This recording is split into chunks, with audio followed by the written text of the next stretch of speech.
Hi, అందరు బాగున్నారా? నేనైతే ఉగ్గు తయారు చేస్తున్నానండి. కావాల్సింది 1 కప్పు బియ్యం, ఇవి 1 కప్పు జొన్నలు, అలాగే గోధుమలు 1 కప్పు, ఇవి సజ్జలు 1 కప్పు, కొన్ని డ్రై ఫ్రూట్స్ అండి. ఇవి తర్వాత మిక్సీ పట్టి వేస్తాను. కాసింత బ్రౌన్ షుగర్ వేస్తాను 1 కప్పు, అలాగే రాగులు. ఇవన్నీ మిక్సీ పట్టేసి తర్వాత ప్రాసెస్ చెప్తానండి.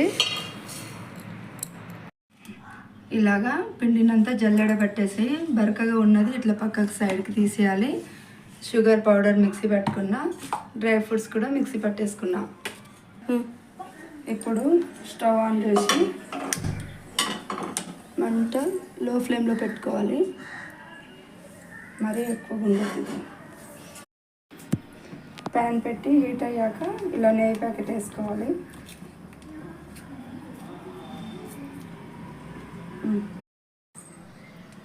ఇప్పుడు ఈ పిండిని మొత్తం ఇలాగా వేడైంది కదా, కొద్ది కొద్దిగా వేసేసుకోవాలి.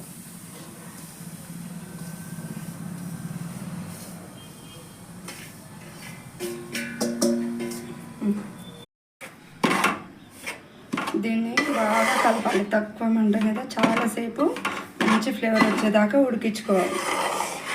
వాటర్ వేయద్దు, ఏం లేదు, జస్ట్ తిప్పుతా ఉండాలంటే. ఓకే అండి, ఇలాగా కలర్ చేంజ్ అయినట్టు అయ్యి మంచి ఫ్లేవర్ వస్తుంది. అప్పుడు మనకు అర్థమైపోతుంది ఇది పౌడర్ రెడీ అయిపోయింది మన పిల్లల కోసమని. దీంట్లోనే ఇలాగే వేడి మీద ఉన్నప్పుడు కాస్త dry fruits powder, sugar mixie పట్టాం కదా, అది 2 కలిపేసి ఆ వేడిలో చాలా మంచిగా కలిపేస్తే కూల్గా అయినాక బాక్స్లో నింపుకోవడమే తర్వాయండి. చాలా బాగుంటుంది, చిన్నపిల్లలకి ఆరోగ్యానికి చాలా మంచిది ఈ ఉగ్గు. ఇగో ఇలాగా బాక్స్లో నింపేసానండి.